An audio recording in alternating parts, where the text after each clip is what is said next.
सहनौ भुनक्तु सह वीर्यङ्करवावहै तेजस्विनावधीतमस्तु मा विद्विषावहै। ॐ शान्ति शान्ति शान्तिः। गुरुर्ब्रह्मा गुरुर्विष्णुः गुरुर्देवो महेश्वरः गुरुरेव परं ब्रह्म तस्मै श्री गुरवे नमः। तस्मै श्री गुरवे नमः।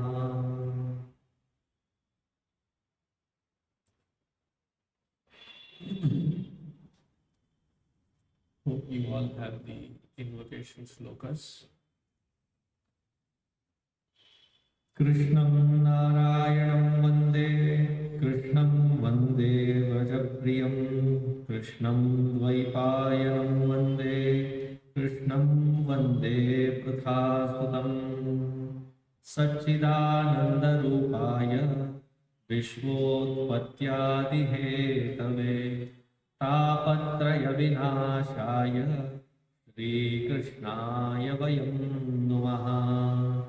यं प्रव्रजन्तमनुपेतमपेतकृत्यं द्वैपायनो विरहकातर आजुहाव पुत्रेति तन्मयतया तरवोऽभिनेदुः तं सर्वभूतहृदयं मुनिमानतोऽस्मि।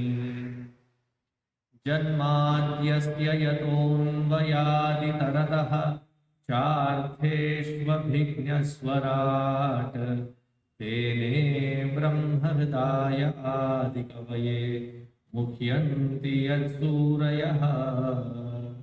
तेजो वारिमृदां यथा विनिमयः यत्र त्रिसर्गो मृषा धाम्ना स्वेन सदा निरस्तकुहकं सत्यं परं धीमहि। धर्मप्रोज्झितकैतवोऽत्र परमः निर्मत्सराणां सतां वेद्यं वास्तवमत्र वस्तु शिवदं तापत्रयोन्मूलनम्।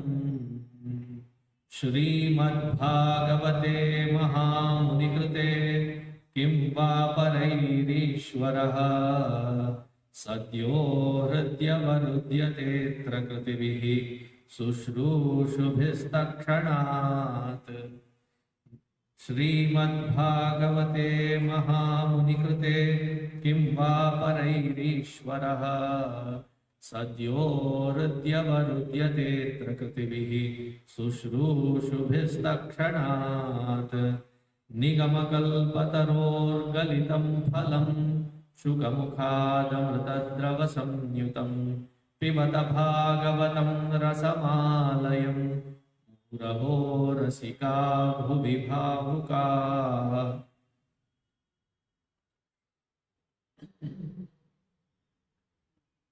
Shrimad Bhagavat Mahapuran, one of the 18 Mahapuranas. These 18 Mahapuranas were authored by Bhagavan Vyasa. Bhagavan Vyasa himself, the reason I call him Bhagavan is he himself is the very avatar of Bhagavan Sri Mahavishnu. Vyasaya विष्णुरूपाय व्यासरूपाय विष्णवे नमो वै ब्रह्मनिधये वासिष्ठाय नमो नमः. He is also known as Dvaipāyana.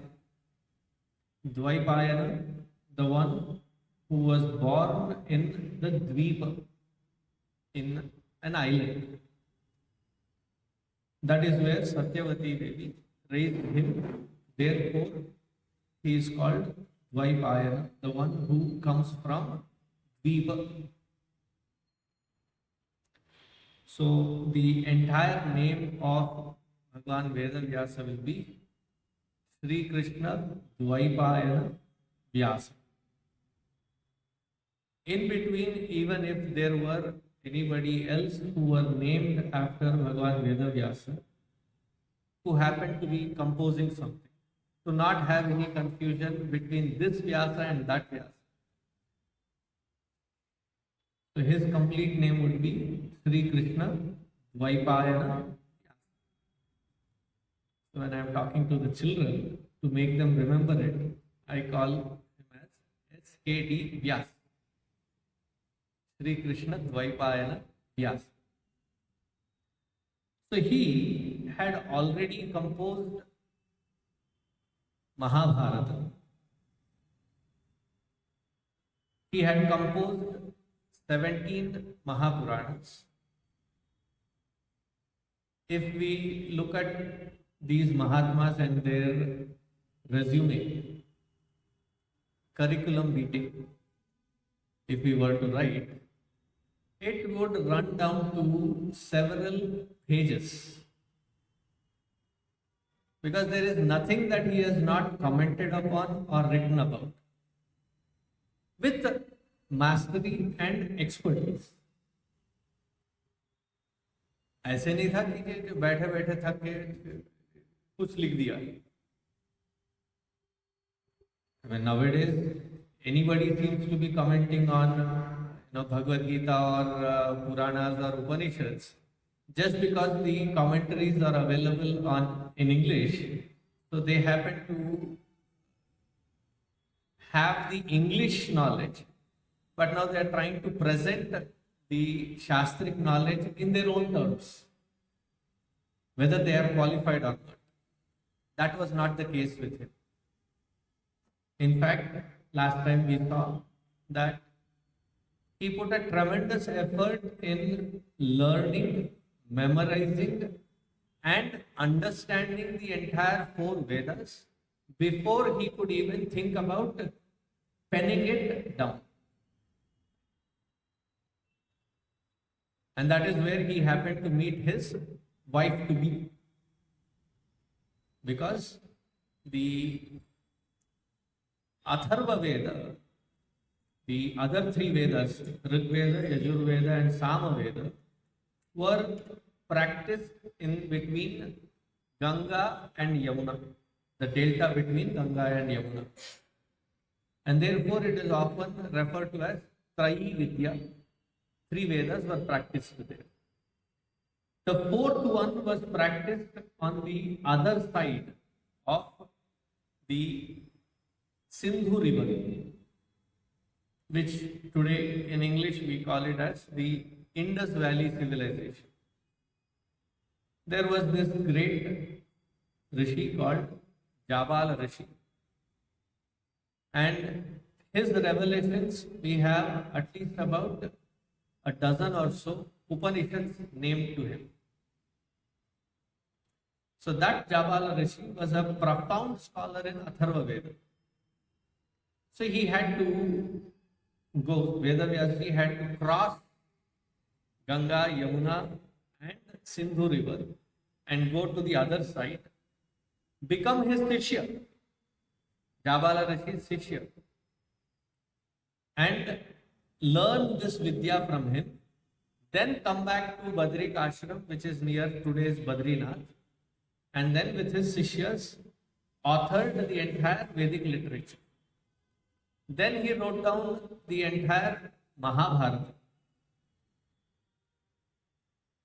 the biggest works of English poetry the top five put together in volume, I mean, the biggest, all of them put together still fall short of this one work of Veda Vyasa, because they have about 100,000 shlokas in the Mahabharata.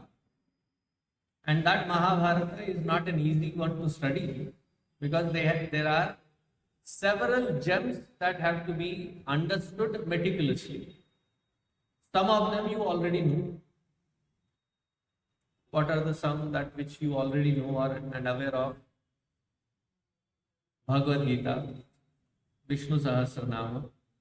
This is very commonly known. If you look at it in a chronological order as it comes in Mahabharata, you would find Vidura Niti, the idea of a balanced living given by Vidurji to his half brother, the blind one, Dhritarashtra. It didn't work on him. So he had to call upon the Sanat Kumaras to advise him properly, and that is called Sanat Sujatiya. Then the Pandavas in their exile come across a very peculiar mystical lake. At that lake, Yudhishthira had already lost his 4 brothers, and seeing them dead on the lake shore, he had to have the equipoise and balance to answer about 170 plus questions. See, when we say Yaksha Prashna, in several of the South Indian languages, if there is somebody who is asking too many questions, then we say, Ni Yaksha Prashna Apu. The reason we say so is because it was not 1 or 2 questions. It was a bombardment of 175 questions, one after the other, knowing very well that the 4 of their brothers are down there dead. So the Yaksha Prashna.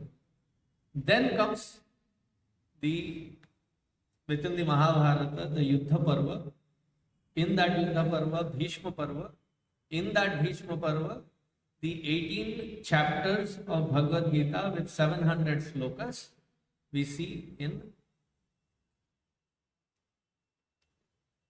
As if this was not sufficient, when Bhagavan Bhishma was on the bed of arrows, Yudhishthira is asking the question because he had lost his mental peace. So to re-establish himself better so that he can be a better king, there is a conversation between Bhishma and Yudhishthira, and that conversation very profoundly is known to us as Vishnu Sahasranam.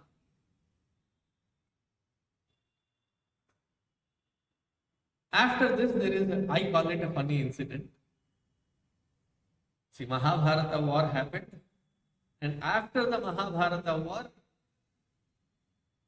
Bhagavan Krishna lived on this earth for 36 years. So that is how we deduce what was the age of Krishna, Pandava and Kauravas on the battlefield.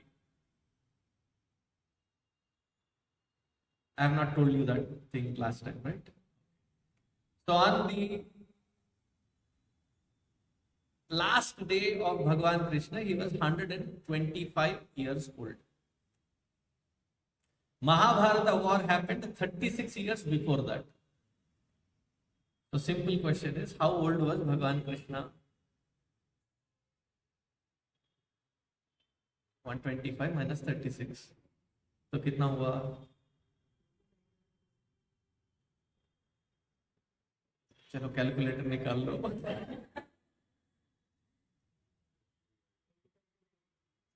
It is precise. 125 minus 36. 89 years old.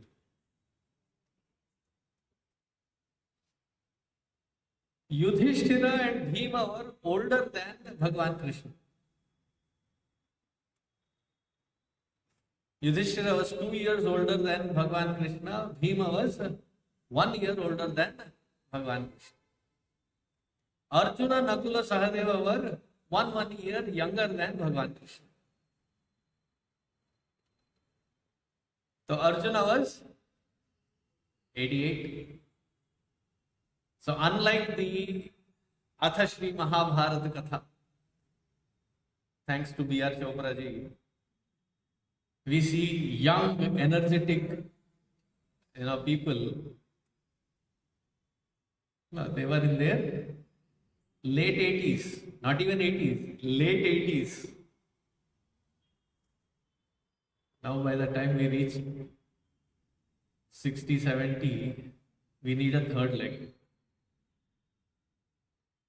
Imagine in their mid 80s, they are on the Ratha all through the day from sunrise to sunset, and there is no, like बच्चे जो खेलते हैं time piece बोलते हैं ना, there is no break in between. One after the other, incidents happening, defending, attacking, protecting, forging ahead in the war. 18 such days, tirelessly working. And when you read Mahabharata, you will be amazed. It was not like they had a full night's sleep. It was Bhima's task to clear up the Kurukshetra of all the dead bodies. Both sides. Nakula, Sahadeva were busy in reviving the animals that were hurt in the war.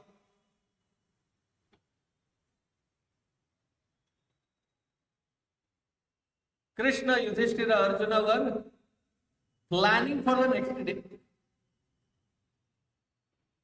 So it was sunset, chalo, let's go to the spa and get ourselves treated and the hot stone massage.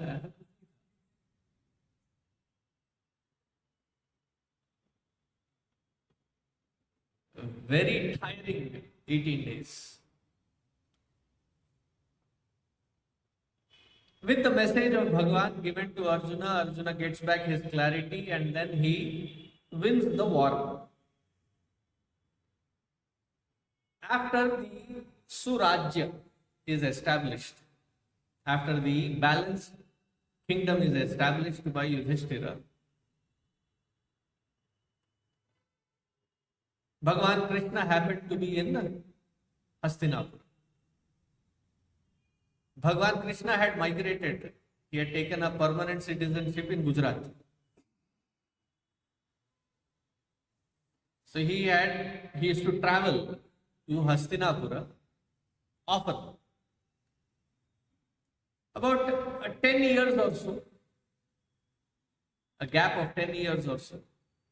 Once when Bhagavan Krishna was in Hastinapura, and it was a very pleasant evening, Arjuna comes to him, sits down at his feet, and he says, Bhagavan, I very vaguely remember on the battlefield you had given me some message. कुछ तो बोला था, बहुत अच्छा बोला था, पर अब कुछ याद नहीं है.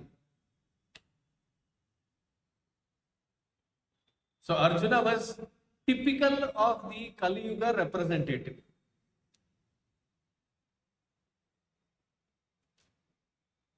So then Bhagavan Krishna revisits the entire message of Bhagavad Gita again to Arjuna.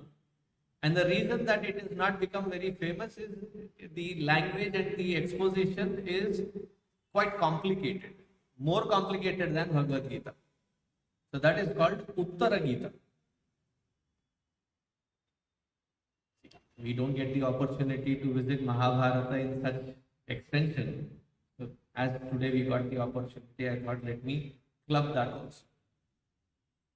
So the Mahabharata is not just the happenings of that particular time, where 7 generations are covered in that Mahabharata,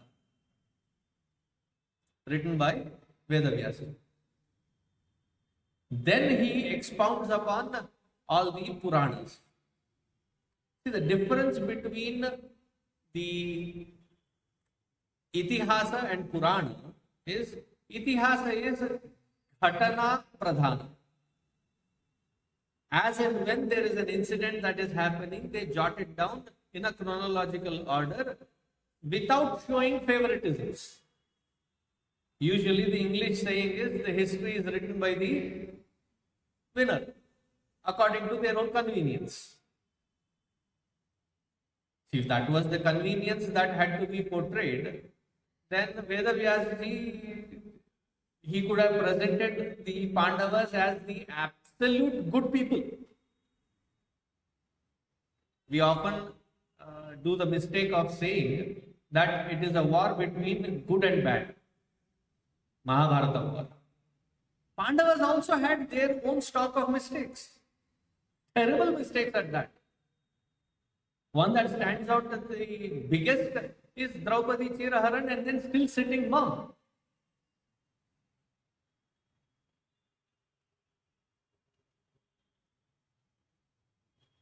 Then there is the Vanavasa, then there is Ajñātavasa 1 year. Through and through, they had the rest of the Pandavas had enough opportunity to nail down Yudhishthira and corner him, to question him. तेरी एक गलती के वजह से भुगत रहे. They could have said that. But the Pandavas did not say it because as much as it was Yudhishthira's mistake, they not voicing and standing up against Yudhishthira was also their mistake. So they had also committed mistakes. You will understand Mahabharata better if you start from the bottom line of understanding that it is a choice of the individual that when we do make mistakes, we have the option of correcting ourselves and growing from there on. So Pandavas, whenever they committed a mistake, you see their prayaschitta, you see their tapobala, and you see their growth through that tapas. Whereas when Kauravas, when they were asked, there is a famous shloka between the dialogue between Duryodhana and Vidura. Vidura as much calls him as Murkha Shiromani. Not just Murkha, you are the best among the Murkha. You also went to Gurukula, you also went to understand the Upanishad and the Upanishadic knowledge. Then why are you behaving like this?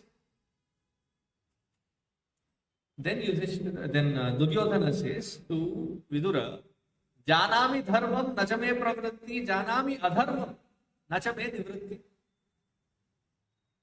I understand what is dharma and what is adharma very clearly. Janami dharmam.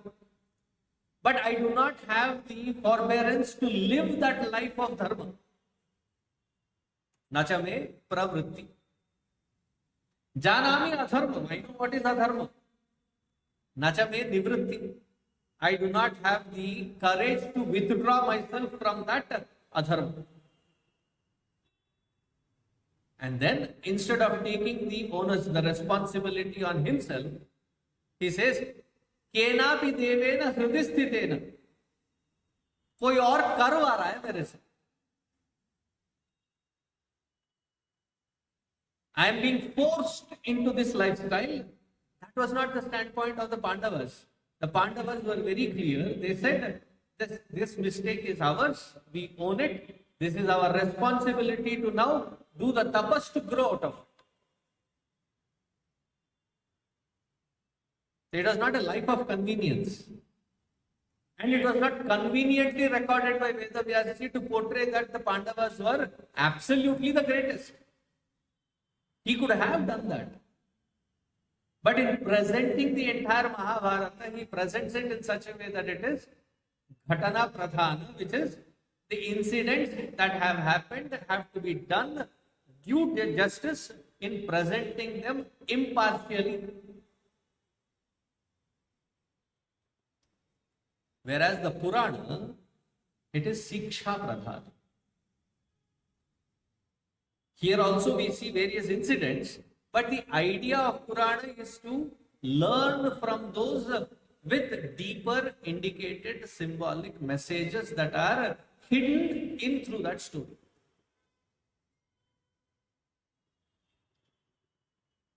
So the various systems of Devi Devatas that we have to run this entire cosmos, to run this entire creation in the most balanced manner. There are various roles and responsibilities, and these who are that responsible for, we call them as Devi Devatas. For managing the directions, there are Dik Devatas. Then there is Varuna, Agni, and there is a boss upon all of these. He is called Indra. So various forms of gods and goddesses. And then to guide them, there are the Shiva family and the Vishnu family. Shiva also has several avatars. Vishnu also has several avatars. Shiva avatar is Jnana Pradhan. And one of the avatars of Shiva is Dakshinamurti. Chitram Vatataror Mule Vruddhas Shishya Gurur Yuva Gurostu Maunam Vyakhyanam Shishyastu Chinna Samshayaha. Especially in Andhra, please put the Mahaprana to Chinna. Otherwise, Chinna Chinna Samshaya. The meaning will change. So, avatara of Bhagavan Shiva, there are several. One I just explained. Avatars of Bhagavan Vishnu also are several. All of these Devi Devatas, their various karma, their various acts in maintaining this creation in balance, that have been very beautifully organized with the messages and the hidden symbolism in it to be understood by Veda Vyasa in the Puranic literature.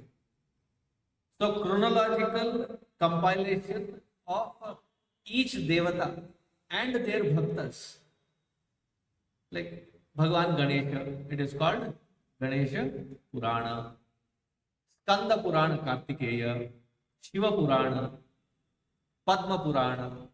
There are some which even have predictive knowledge of the future and how one has to gear up towards it. Bhavishya Purana, Bhavishottara Purana, Brahma Purana, Brahma Vaivarta Purana. Even after having written down all of this wisdom, Bhagavan Veda Vyasa was not content to himself. See, those days, the rishis, they were truthful and genuine people.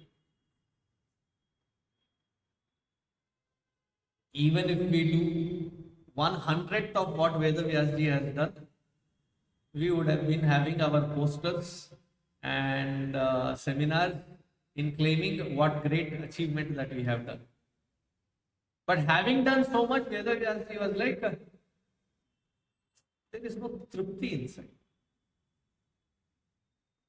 Then Naradji, why don't you write down the various avatars of Bhagavan Vishnu, specifically focusing on Krishna Avatara also? Here, two aspects. One, when we say that we have several Devi Devatas, we say 33 koti, often misunderstood and misinterpreted as 33 crores of Devi Devatas. No, there are not 33 crores of Devi Devatas. Koti means kinds of. Koti means, one meaning is crore, the other meaning is variety, types of. 33 types of devatas. Ashtavasu, Ekadasha Rudra, 2 Ashwini Kumaras, Dvadasha Adityas. You count all of them, it will be 33. So 33 Devi Devatas and their compiled chronological order of acts. That is called Purana. Of the Vishnu avatars, last time also we touched upon this, we often are not well informed probably to conclude that there are only 10 avatars of Bhagavan Vishnu, of which one is yet to happen. So somebody was asking me, Swamiji, is Kalki avatar already done? I said, nahi Baba. He is very much called as Kalki. Kalki. Not tomorrow, in future. So that is not the meaning of Kalki avatar. It is yet to happen in the Chaturtha Pada of, in the 4th quarter of the Kali Yuga. We are still in the initial first quarter of, not first quarter alone, initial first quarter of Kali Yuga. It's a long way to go for Kalki to come down. He is supposed to be born in a village called Sambala in Odisha. So whoever is claiming to be Kalki, if they are in south of India, delete it right away. Because they are not born in Sambala village. I think very recently in that Sambala village, they constructed a Kalki temple. In anticipation of Kalki, few thousands of years from now. There are umpteen number of avatars.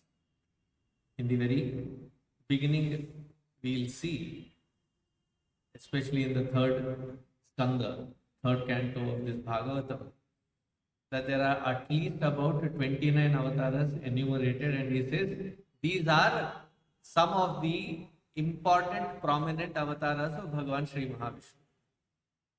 Of those 10, we often repeat. Of these 10, which was the first avatar of Bhagavan Vishnu?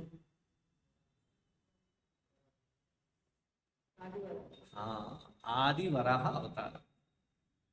But we say that it is Matsya Kurma Varaha. That is the poetic way of expression. It doesn't mean that it is chronological expression. Varaha is often known as the Adi Varaha Avatara.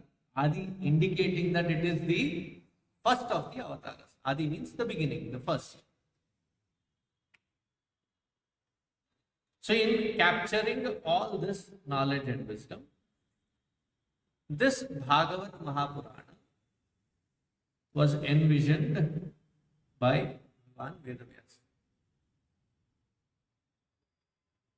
And this being a Purana, it is Siksha Pradhan. And the beauty of this Bhagavata Shastra is,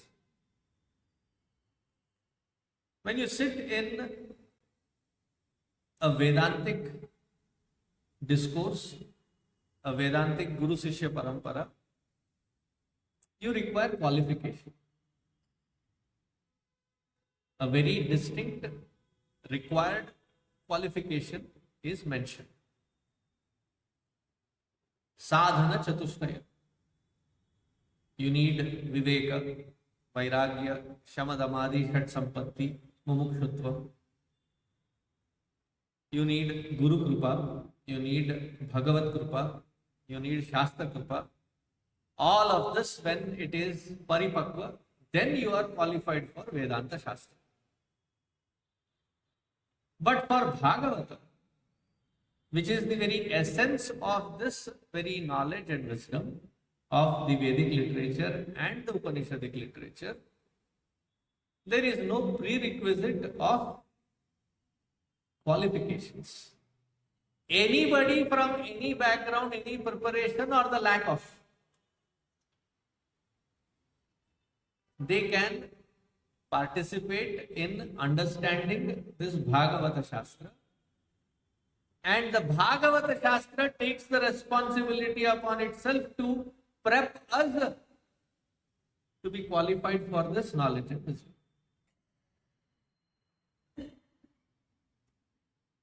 So in the beginning, when we do the invocation, the slokas that we chant, last time that had come, one or two of you had asked, Swamiji, what is the meaning of these slokas? I said, in due course. We will be chanting it because it is taken from Bhagavatam.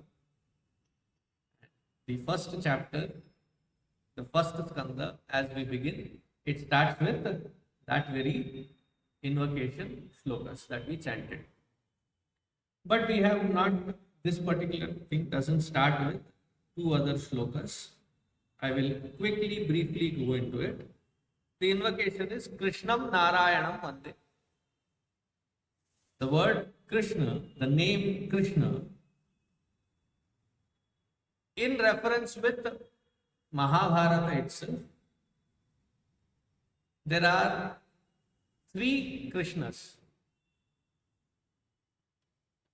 There was a 4th one that used to call himself also as Krishna, but he was a fake. His name was Paundrak Vasudeva Krishna.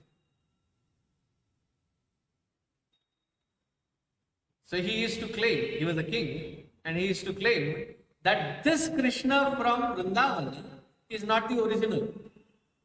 He is the duplicate. Who is the real one? He said, I am the real one. But somebody said, but Krishna has Chaturbhuja. So he used to have 2 wooden hands tied to his back, having chakra and shankha. And he used to employ somebody to rotate that chakra from behind.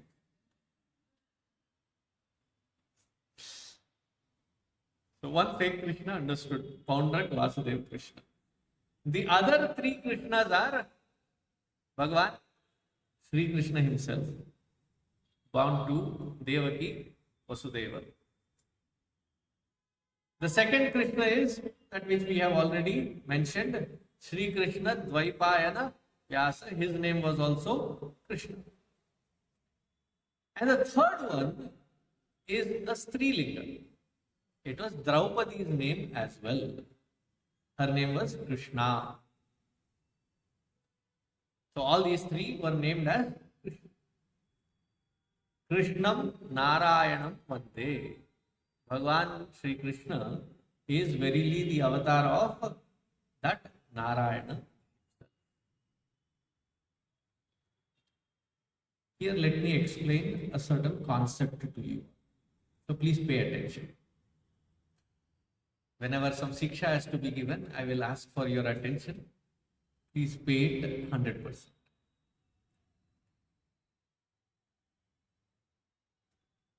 In Vedanta, when we say Paramatma,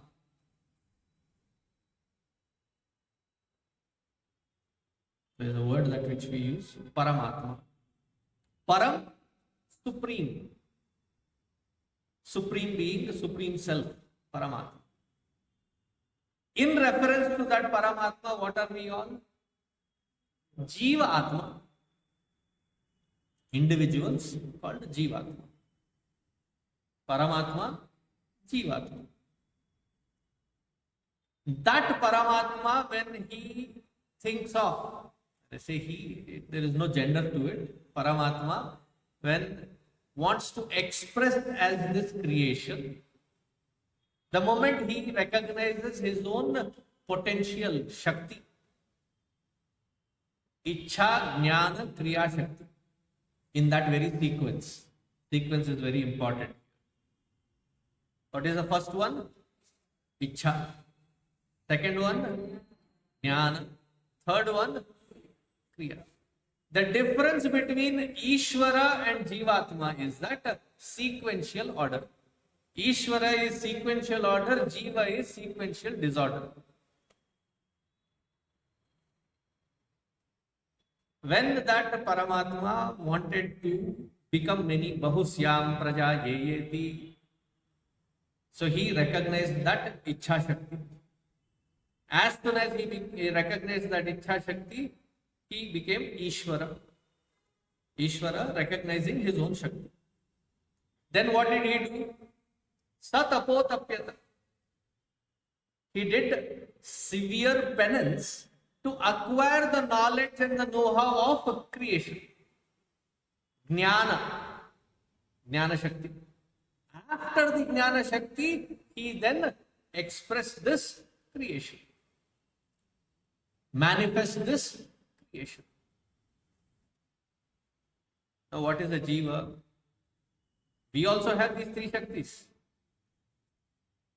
We also have Ichha Shakti. I wish. There are so many wishes, we have a wish list. A very vicious wish list. As soon as there is a wish, what do? We are a disorder. We jump into action. As soon as there is Ichha Shakti, we jump into Kriya Shakti. When do we acquire knowledge? It is a posthumous reality. After the fact. Do we know that we should not get angry? Is there anybody here who does not know that it is not good to get angry? Sabko pata hai? Yes or no? Some were like very silently watching. I need your answer. We all know that. When do we realize it? Case in point. We have the urge to scream. When do we get the wisdom of not getting angry? We should ask your children.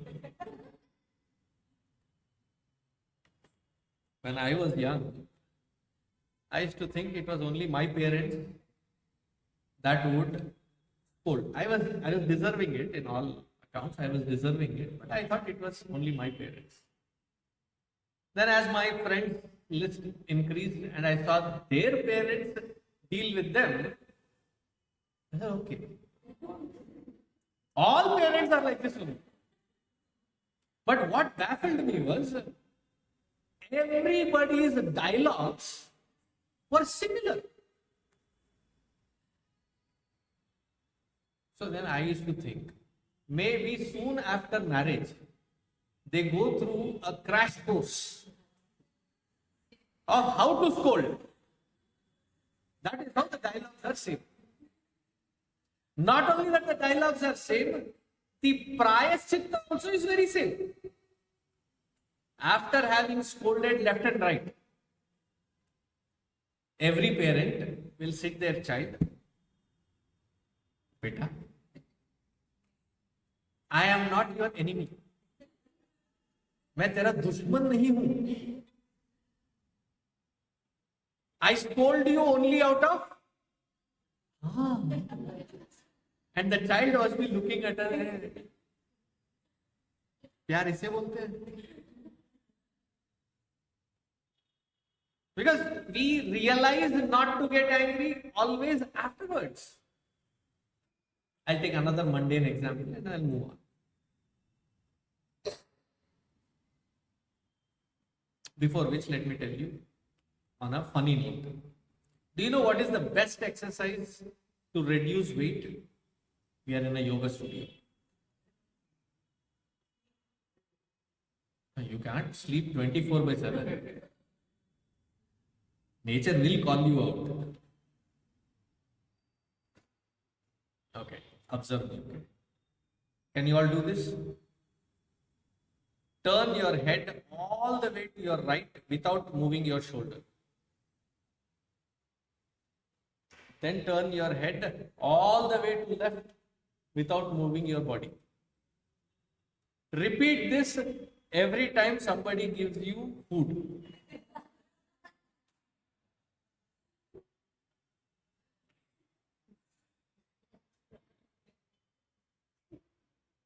It cannot be akarana. Like, I am not eating anything only, but I don't know why I am putting weight.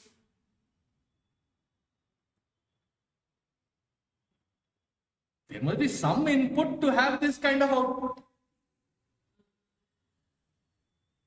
As is the input, so is the output. We know that eating that which satisfies the first 3 inches of experience, the tongue, the sukha of the tongue will take us down. We know that. But then food comes. Who has decided not to eat too much or not to put on weight? I have decided. Food comes. And there are enough people, tempters around us. This one time nothing will happen. बूंद बूंद सागर बन जाए.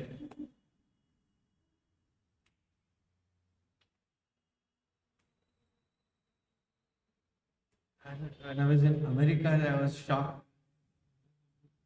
Whenever people are sad or angry, they eat ice cream, and it is not 1 scoop, 2 scoops, buckets of it.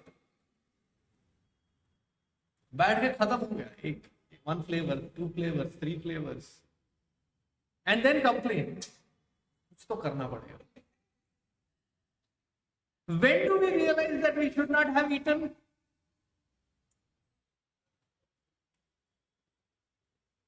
See, whenever I need to have some fun, I stand at the bus stand. Around the bus stand, there are these. I don't even need to go to bus stand. This street on that side, the DLF street. Stand there for a few minutes. You'll have fun. People are standing near that chaat area. Golgappe, pani puri, चाट दबा के खा रहे. They're eating, they're sweating, asking for more. On the top of it, free pani. And then come back and complain. Heart is burning. This whole thing is burning. Do you know the principle of ABMM? आ बैल मुझे मार.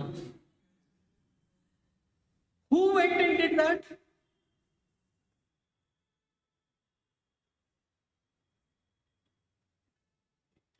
Earlier, they say whenever there were festivities or weddings, marriages and such things, there was pankti bhojan. That you would sit, a leaf is spread, then all the items are served, then you offer it to Bhagwan, and then you partake. There was the agraha of the host that would serve you more than what you have been asking. How long has it been that you have been served such in weddings and such places? It's a last system almost. What you have today, they are called buffet. मतलब किसी को कोई चिंता पड़ी नहीं कि आप क्या खा रहे. It is there. Nobody is forcing you to eat it. I overheard one Amma tell me that, Swamiji, this wedding season has started. I said, what is wrong with wedding season? That food. I said, who in heaven is forcing you that food? It is buffet. It is you that have to put it. So I read something very beautiful. Don't eat that which you do not want to wear. You get it? Don't eat that which you are not ready to wear. After we overeat, you will wear layers of fat. We know all of this, and yet, is it that we do not know this?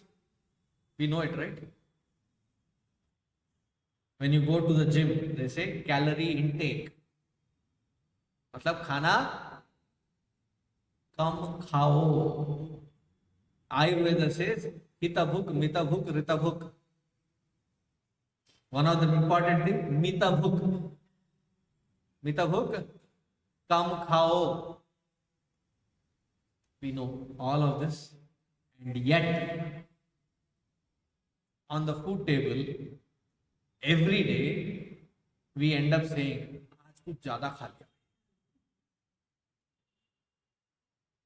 So our disorder is, there is Ichha Shakti, we jump into Kriya Shakti and then accumulate unused wisdom, Jnana Shakti.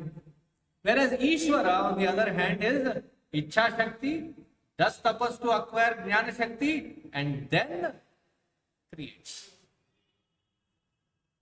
So we have Paramatma, Ishvara and Jiva. In the formats of worship, we have traditionally 5 formats of worship. Vaishnava, Shaiva, Shakta. What are the other 2? Ganapatya, Saurya, Panchayata.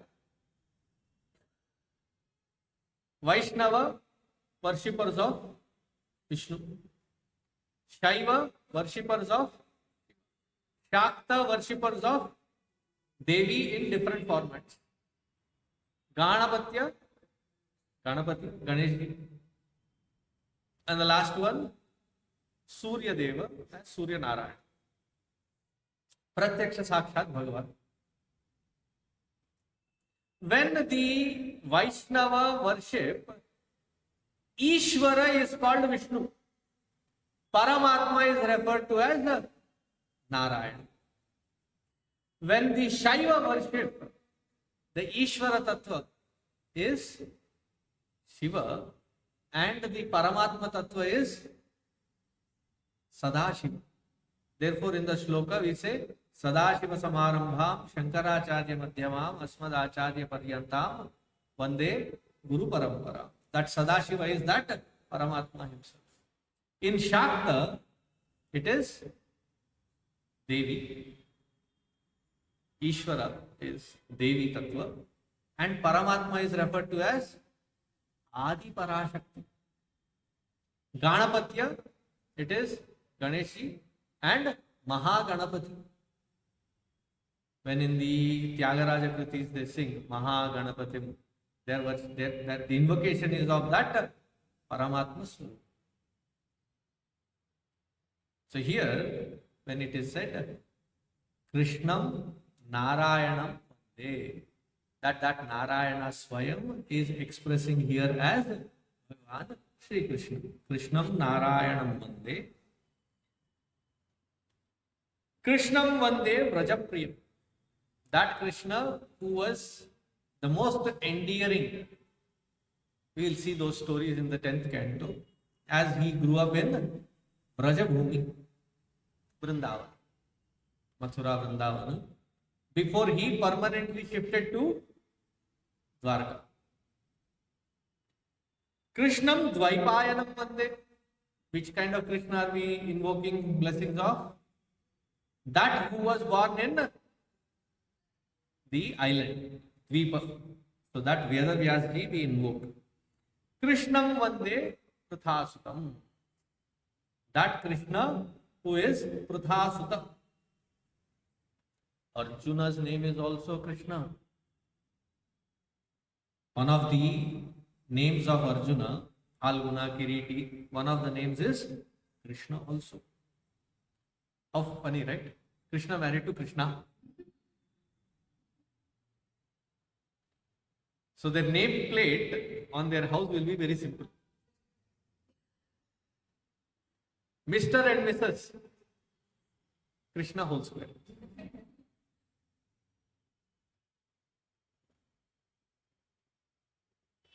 Then we say saccidānandarūpāya viśvotpatyādihetave tāpatrayavināśāya śrīkṛṣṇāya vayaṃ. Some say this is the very tatparya of Gayatri mantra, or the meaning of Savita Devi, Savitru Devi. How? Saccidānandarūpāya, sub of the first letter of Saccidānandarūpāya. Viśvotpatyādihetave, what is the first letter? V. Tāpatrayavināśāya, Ta, Savita. Whenever in scriptures we refer to this creation and the creator, we would see through the Upanishads, through the Vedic literature, through Bhagavad Gita, through Puranas, through Itihasa, there are several different kinds of creations explained. First and foremost, it is not a universe that we believe in. Our understanding is that this is not universe. It is multiverse. There are parallel verses.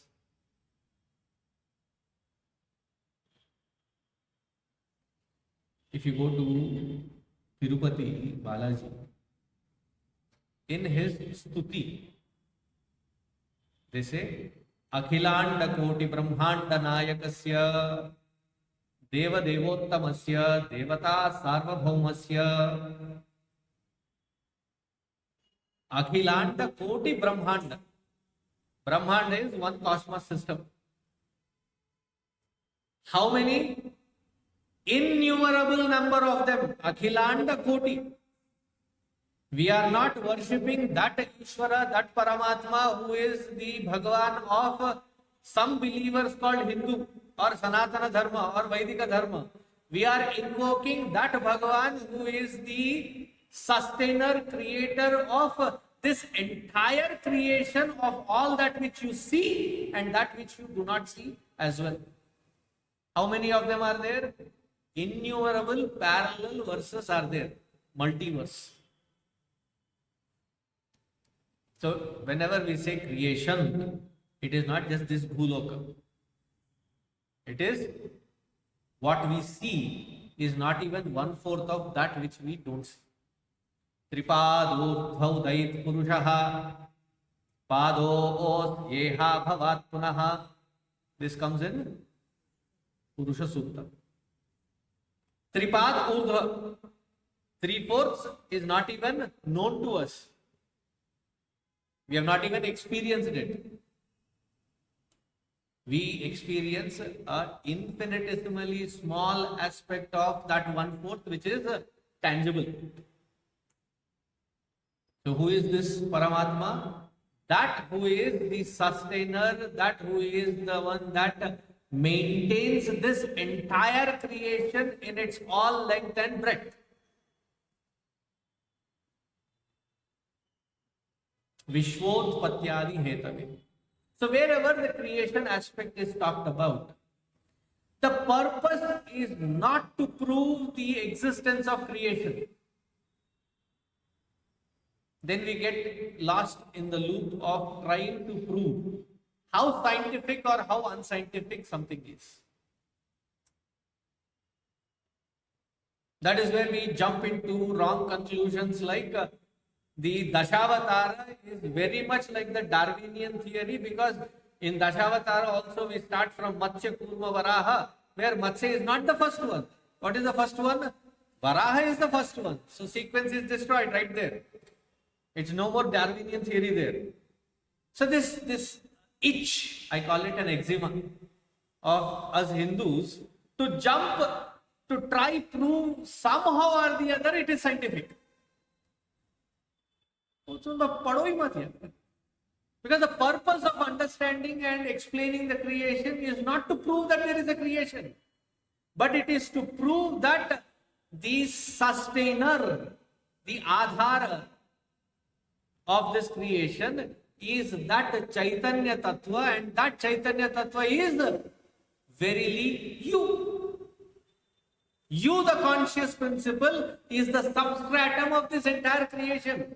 You are the hub, you are the center. To center yourself in that, the purpose of realizing it is what the scriptures are pointing at. Is the baseline understood? That whenever there is a creation explained, it is not to prove that the creation exists, but it is to prove that I, the conscious principle, is the substratum of this creation. ఏ చైతన్యం అయితే ఉన్నదో, ఏ ఉనికి అయితే ఉన్నదో, అది ఈ సకల జగత్తుకి ఆధారభూతమైనటువంటిది. To understand that point is what the scriptures talk about creation. First. Second aspect of it is, our mind can think about that which it experienced and cannot think about that which it has not experienced.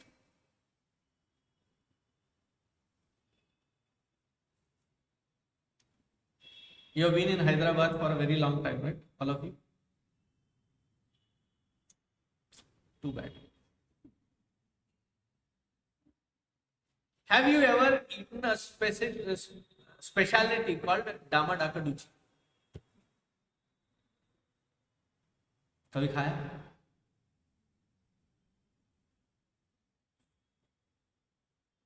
I should take the photo of all of your faces. ये क्या चीज है? होता क्या है? How does it taste? What is it? What language did you say just now? Is it in Telugu?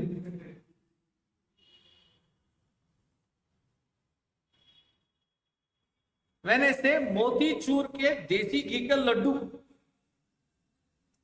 did you get a picture in your mind?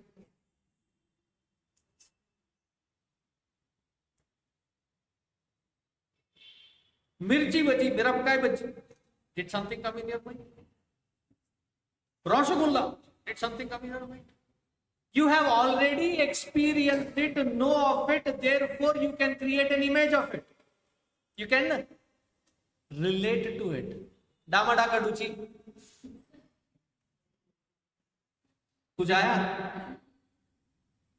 You could not have tasted it because I just created it. That which the mind has no experience of, you cannot even create an image of it parallelly inside. That which you already have experienced, even if I show you the padartha, what is this?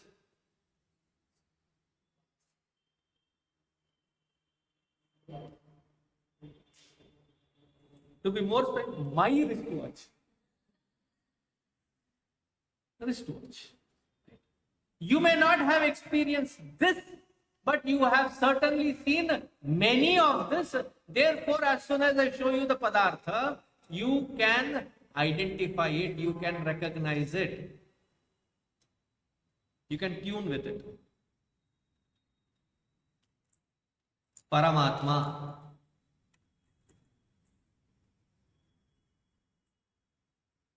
It's as good as saying Damadakaduchi.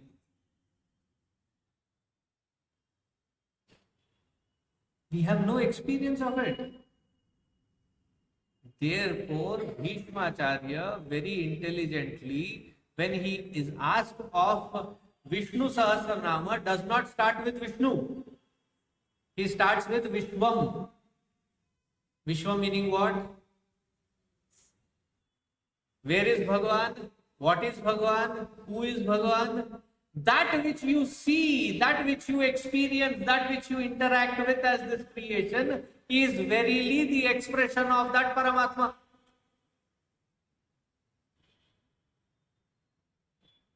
The five elements, the earth, the moon, the stars, the sun, this is verily the expression of that Paramatma. Now you can relate to it because this is tangible. This is already been experienced. Therefore, I can relate with it. But what is the essence of all this, that which I can relate to? Is Vishnu. What does Vishnu mean? Sarvabhyapakatvat Vishnuhu. That which is all pervasive. All pervasive, that there is not an iota which is not pervaded by that Paramatma. If it is not pervaded by that Paramatma, it doesn't exist. Na sato vidyate bhavaha, na abhavo vidyate sataha. Bhagavad Gita, 2nd chapter. If it exists, it means the substratum is supporting it. If it doesn't exist, that means that substratum is not supporting it. Therefore, that which is alone can be experienced. And those that claim that I don't believe in God, I am atheist, I am agnostic. Atheist, very firm that I don't believe in God. Agnostic, I don't care. I don't care if there is God, no God, doesn't matter to me. कोई फर्क नहीं पड़ता.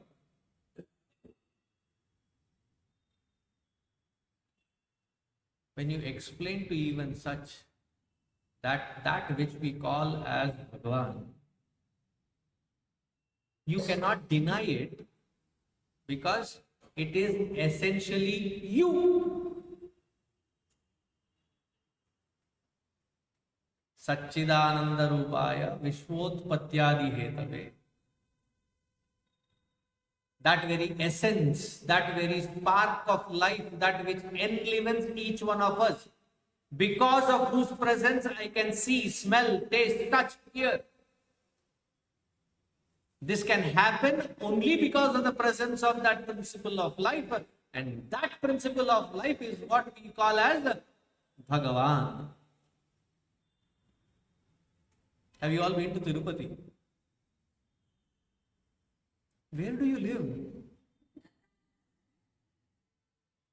Hey Ram, koi jaldi le jao isko. Every question that I ask is saying, and I appreciate your honesty.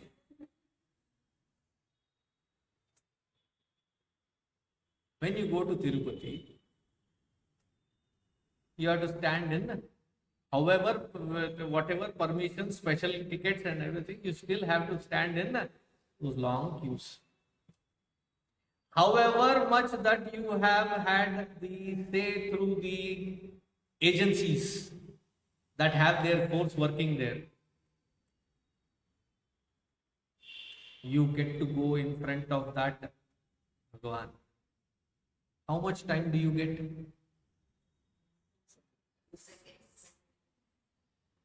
Fraction of a second. Few seconds.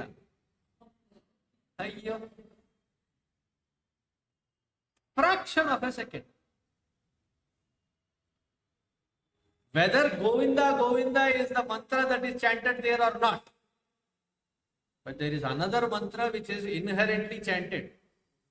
Jargandi, Jargandi, Jargandi, Jargandi.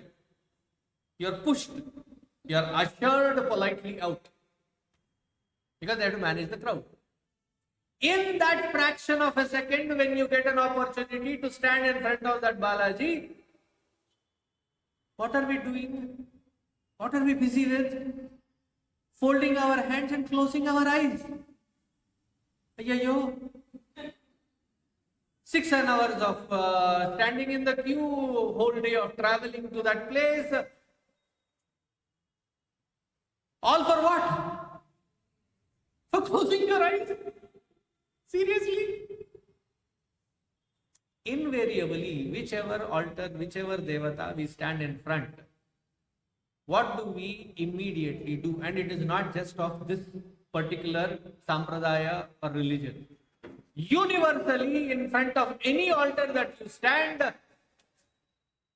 if you truly connect to that which is on that altar, you will invariably have to close your eyes, because that is just the reflection that which connects you to the core within, and in that connection you close your eyes. It is but natural that you, when you connect, have to close your eyes. It happens sometimes when you are listening to good music.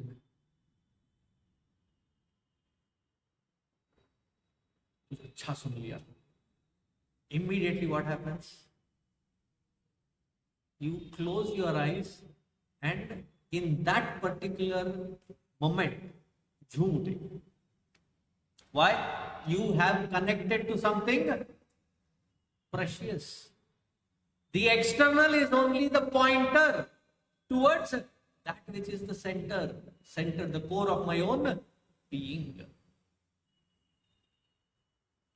The closer we are to that center, the happier we are. Saccidānandarūpāya.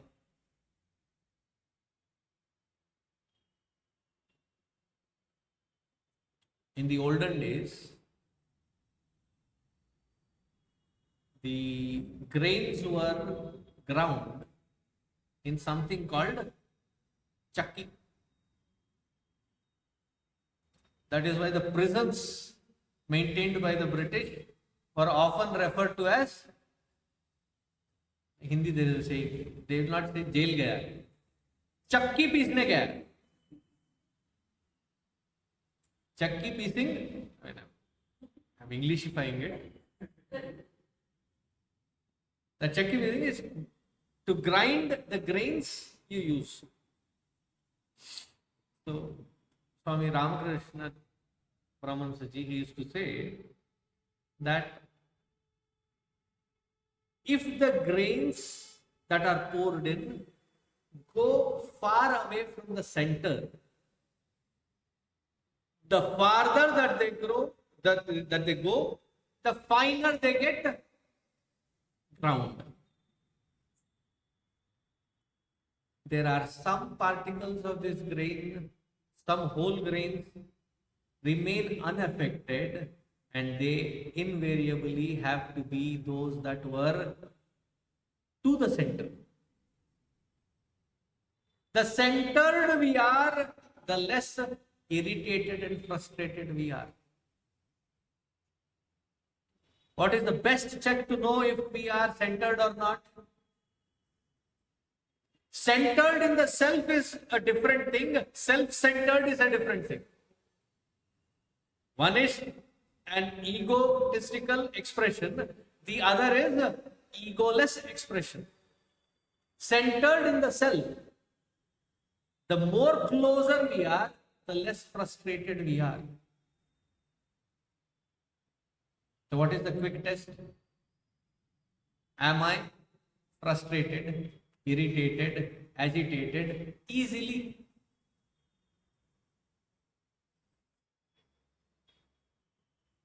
If you make an observation, we are not only frustrated, agitated easily, we are frustrated, agitated to the core of misery by those that which we claim as ours and we love them.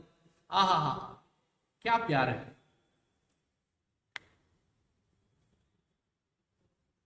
Do you drive?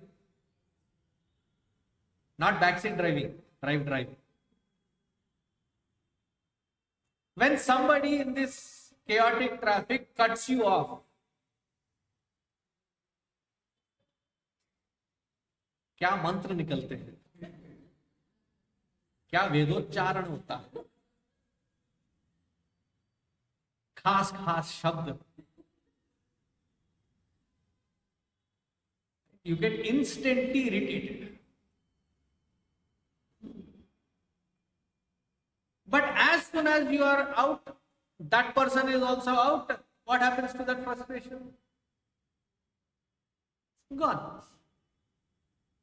Right? Out of sight, out of mind. Who seems to be having the capacity of irritating us, frustrating us, making us miserable? That where we have invested our attachments.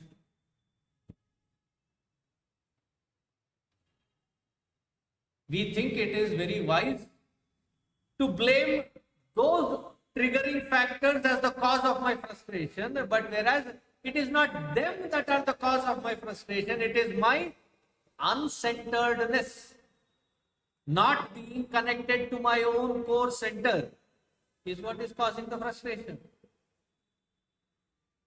Those who are centered, does it mean that they will not have to handle such people? They also will have to handle such people only. But they know how to handle it without getting frustrated, is irritated, or being miserable. Saccidānandarūpāya viśvotpatyādihetave. Knowing this, tāpatrayavināśāya. There are three kinds of tapa. Tapa means heat. Where does heat happen? Wherever there is friction.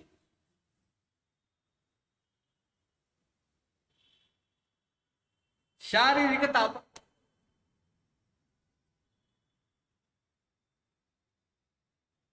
If somebody is hurt, it feels like the entire world is turned against them because everybody is hitting on that point only.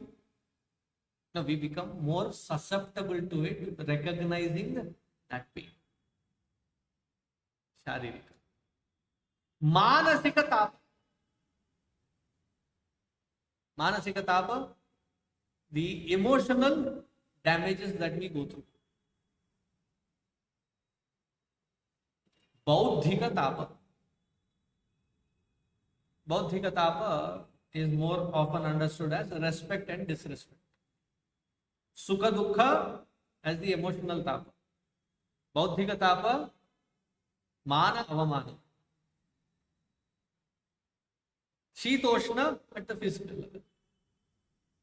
So all three levels we go through tapa. Those who are centered within, what happens? Though there is this polarity that which constantly has the ability to irritate us, has the ability to frustrate us, has the ability to make us miserable, we make a choice to not get irritated or be miserable.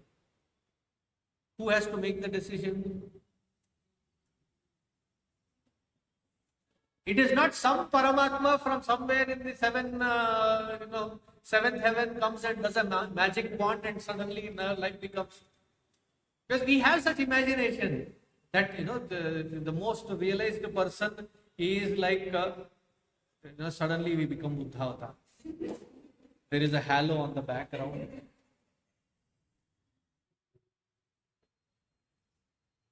That smile doesn't have bhava in it. You go into the airplane. There are those, the stewardess or the air hostess.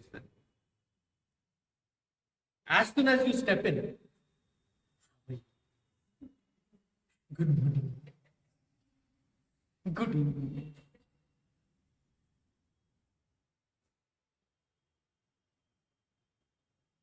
They're paid to smile. If our smile is also equivalent to that, isn't there something wrong somewhere? And we don't get paid. It cannot be a plastic smile.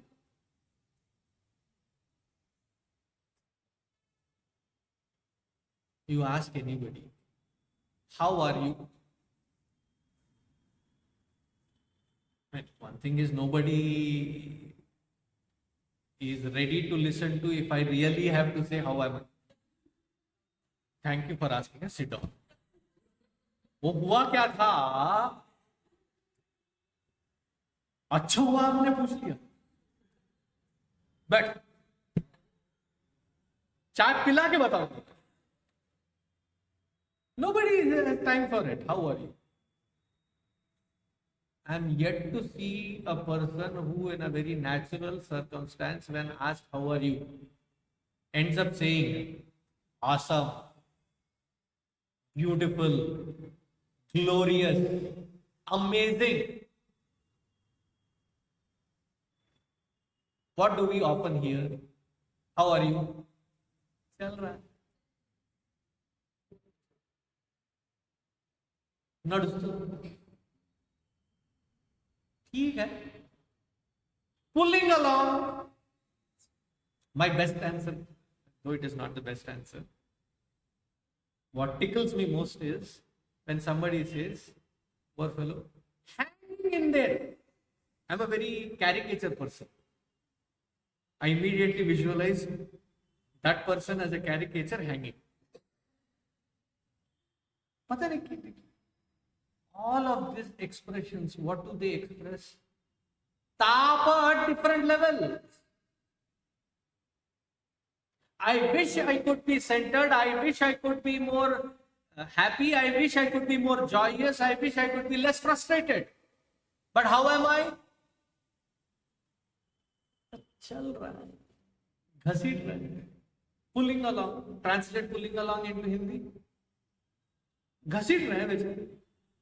I wish to run, but life is like just holding them back, and I'm like dragging myself.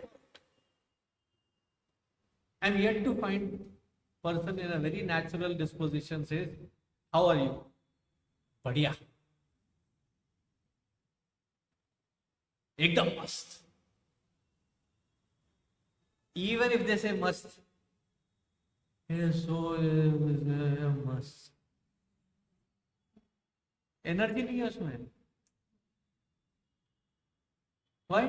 Dragged down by our own tapa within.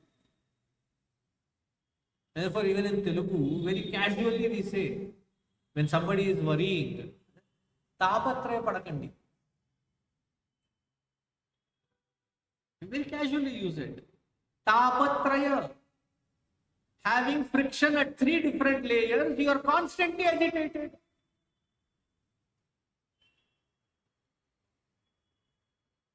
And then we have such make-believe systems. They said, I need to get rid of all of these circumstances. I will go for vacation. Show me one person that has come back rejuvenated from a vacation. Especially if you go with family. वो airport में मजा लेता हूं मैं. And I is single with one carry-on done.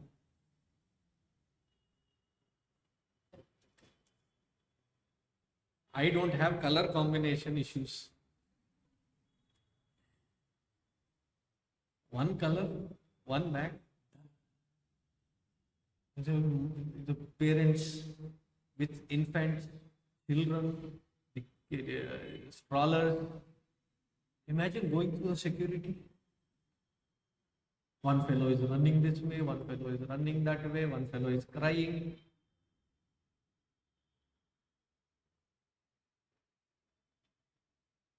And what all this effort for what? To escape from my tāpatraya, going into vacation, coming back even more tired than I was before. Because earlier, when I was in my own natural circumstances, I knew where what was. Going into vacation, I have absolutely no clue. Even if I do not know if I will get food that is palatable or not. Make believe. Go out somewhere, avoid this circumstance so that you can be happy. We forget. Wherever we go, there we are. Unless that is handled, how can you find a vacated space to have a vacation? A vacated space can be enjoyed only when there is centering, vacating everything out. Sarvadharman parityajya, mam ekam sharanam vraja. Not ready for that. What do? So I was at somebody's house. And the person who took me along to that house, first time I was going into their house, a very beautiful big house. It comes to my ears and whispers, these people, They change their interiors yearly.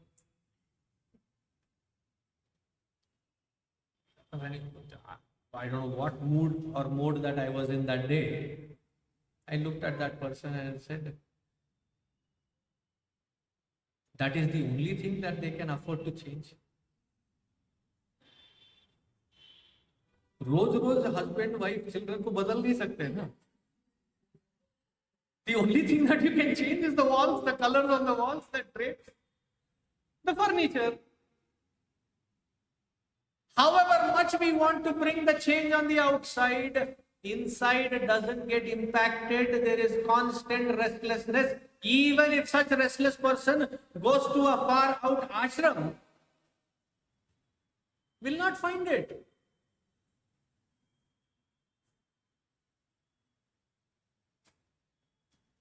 Because it is independent of time, place, and value. Tāpatrayavināśāya is inside. Where are we trying to find solution for it? Outside. And where are we applying it? In the most tertiary levels. Very silly example. You are hungry. If you apply food to your knees, will it satiate your hunger? Bhuk mitega? Even better, on the walls, will your hunger get satiated? Doesn't it sound ridiculous? Foolish? That the problem is inside. I am applying that which will never satiate me, and the frustration is higher. That though I am putting effort, nothing is helping. I had gone to that ashram. I had tried that method also. I had tried this also. Because the anticipation of our mind is, I go there suddenly as though by a magical switch, suddenly things change. I am Buddha-avatara. नहीं होगा वैसे. Where is the tapa? At 3 different layers inside: Sharirika, Manasika, Bauddhika, Adi Bhautika, Adi Daivika, Adhyatmika. In different levels we have this tapa, and we are trying to apply the solutions which do not apply to it, which do not fit to it, from somewhere outside into the most tertiary levels. Then say, I tried the path of spirituality. Nothing works. Take it from me, guaranteed nothing will work. The only solution is, how centered am I? How decentered am I? Am I centered in the core? Am I devastatingly away from it? The farther away I am from the core of my own being, the more agitated I am. In the public parks, there is a spinning wheel. Try. You spread yourself out, you bring yourself in, see the change.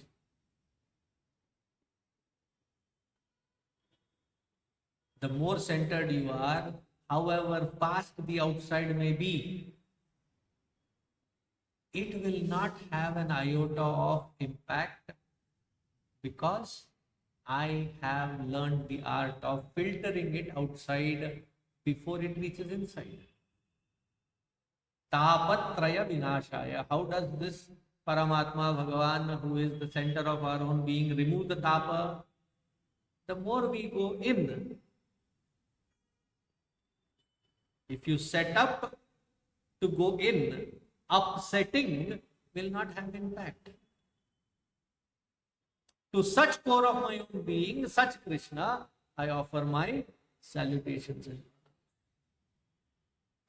To have the ability to reach to that core, we begin the study of this Bhagavatam. Just one shloka, I tried explaining it, though my promise is that I will complete 19 chapters of this first skanda. Before we start, we should understand the baseline as to why am I doing what am I doing. That should be clear. If that is not clear, we will be again in a wrong anticipation. Bhagavat सुनने गए थे, थोड़ा सा पुण्य मिलेगा, थोड़ी सी शांति मिलेगी. No, please come. Your presence here will give shanti to somebody else.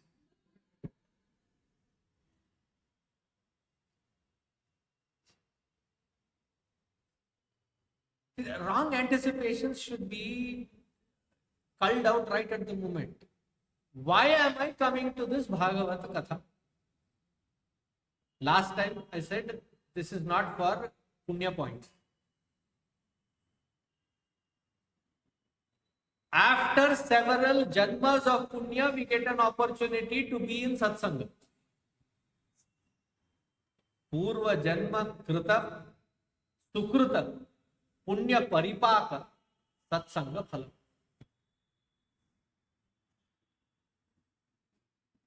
Magically, something is not going to change just because you are sitting.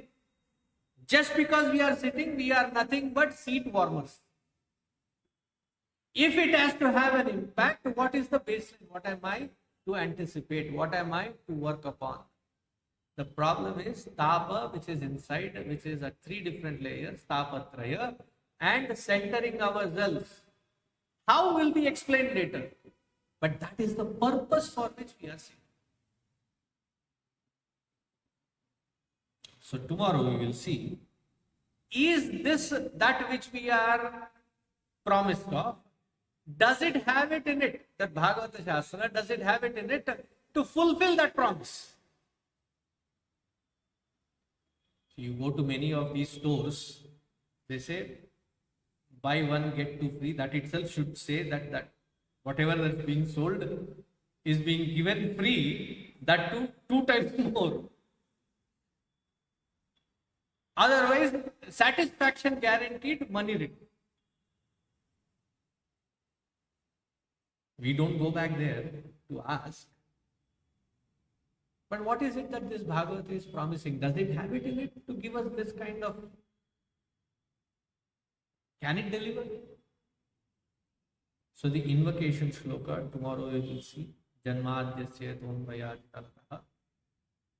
As to how or what is Bhagavatam and how can that Bhagavatam show us this path, the options to center oneself within.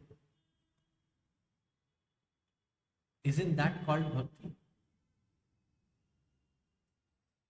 That when I can at will center myself in spite of the chaos outside, so that wherever I go, I be the cause of joy, happiness and peace. Isn't that what bhakti extends to? But if we equate bhakti to light lamps, light agarbatti, smoke the place out, I'm not ridiculing that that is not a method. That has its purpose, that has its place. But that is not the bottom line that we have to focus on.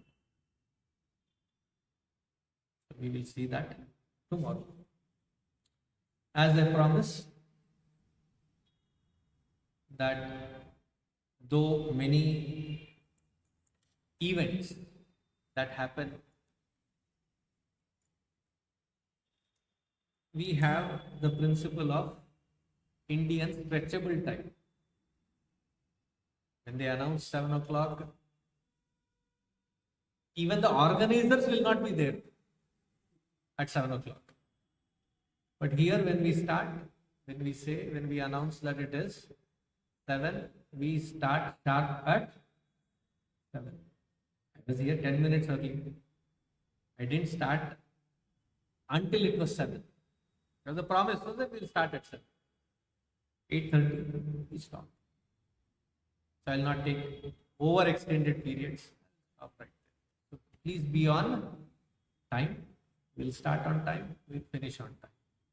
Just like today, keep your cell phones muted so that it is not a nuisance for the rest of us. And We'll discuss that.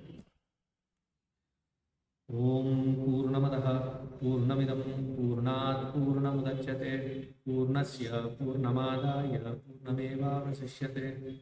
Om Shanti Shanti Shanti. Harihi Om Shri Gurubhyo Namaha.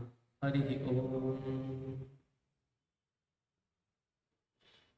Before we leave, Bhatia ji got some prasad from Ayodhya. So please distribute it.